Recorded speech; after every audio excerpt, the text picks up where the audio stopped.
Hello, this is Mattthew Pyane.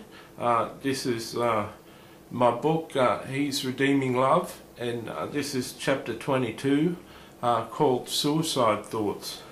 I was at my parents' place for about a week or two after my separation that I covered in the last chapter, and it was around this time that I gave up all hope of living, and the time spent since my wife had told me to leave had grown in feelings that were getting worse and worse, and they weren't getting better. The longer the time went in between my breakup and now, the worse things were getting. The things weren't getting better, they were getting worse.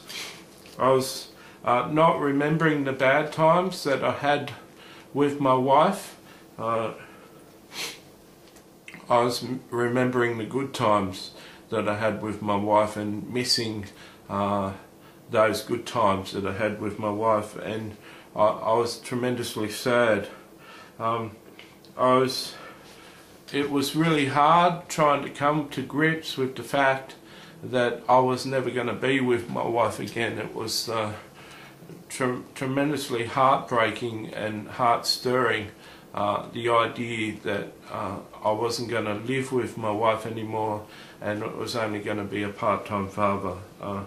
I fully understand some men who are in this situation and in custody such situations that take a gun and kill their family and kill themselves.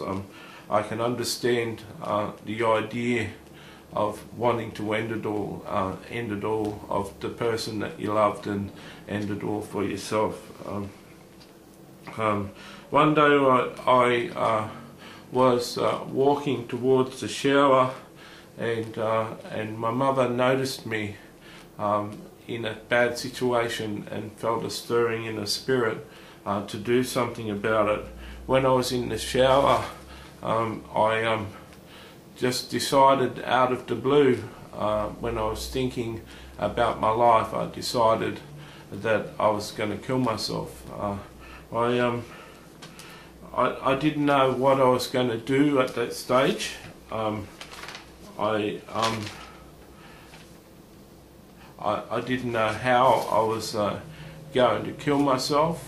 All I knew was that I decided that I was going to kill myself, and this amazing sense of relief, personal relief, swept my body. If there's such a thing as demonic peace, if there's such a thing as a real peace that comes upon you that is demonic in nature, I certainly experienced that peace. I remember that day clearly today, and that was over 20 years ago, and I remember that feeling in the shower that this weight had lifted off my back, and I felt tremendously peaceful with my decision.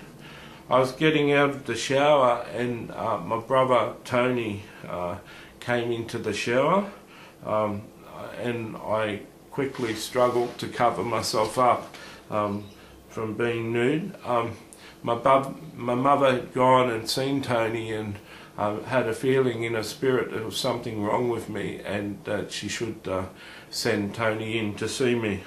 My brother Tony asked me what was up, and I said to him that I'd had enough, and he turned around and said to me at that stage, I can understand that you want to give up, and I can totally understand that you want to kill yourself.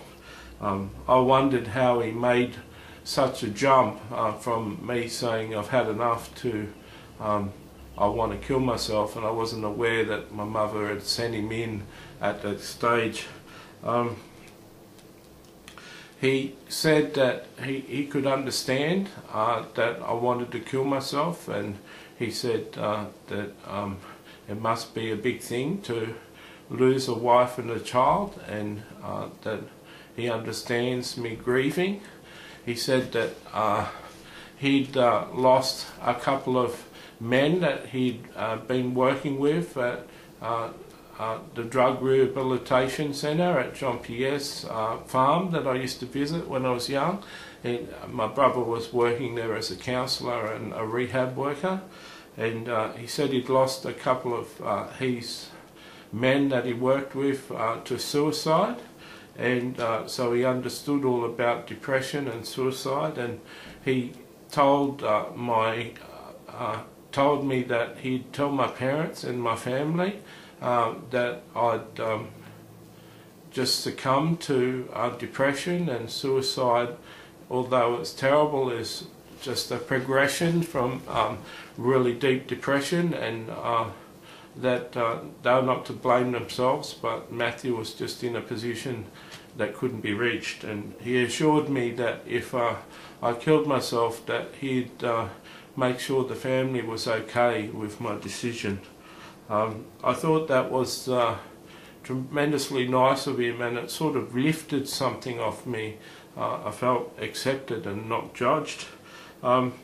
He talked about his guys that he worked with at the drug rehabilitation farm, and he said that when he tries to talk to them about life and their issues, they say to him, "How would you understand? You've never been there." And he went on to say that most of his men that he dealt with had been sexually abused, and that they were right, he hadn't been sexually abused, and he was always left kind of speechless when they levelled that at him. How would you know? You've never been there, because he knew they were telling the truth. And he turned around and he said, "But you know the truth, and you've lived the life of being sexually abused, and you've had an attraction to men, and you've been addicted to prostitutes, you've suffered with loneliness, you've lost your wife, you've lost your child, you've gone through a bad relationship with brothers picking on you." Then he sort of got emotional and said that he's sorry that he ever picked on me. And he said he can understand me wanting to give up. He said it was his job to make sure that I had a reason for living. And so he said, "This is it." He said, "I can understand you don't want to live because you've lost your wife and child, and I can understand that you don't feel you're loved enough from your family, but think about all those people who've been sexually abused. Think about all the people who've been in sexual relationships with men, and all the people who've been sexually addicted to prostitutes, and all the men and women who've had a breakdown in their marriage and lost their children and lost relationships. There's just so many thousands of people that you can speak to. If you could only get up from here, and if you could only get up and heal your life, there's just thousands of people that would benefit out of your story. If you could just do it, if you could just heal yourself and get on top of things, there's thousands of people that would be touched just by hearing your story and hearing how you did it. They'd particularly just be happy to hear that you made it. And he said, if you can't get up for your friends and your family, get up for them. And a fresh burst of hope revived in my heart, and on that day I decided to live, and part of me died to self, part of me died forever. There was a part of me that only got up to do God's will, to believe in the promises that God had told me that one day I'd be in ministry, and I chose to get up that day to share my story with other people that have been broken and abused. So part of the reason for this book is because most of that healing has been done in my life, and I've got a story to share that will inspire other people. God bless.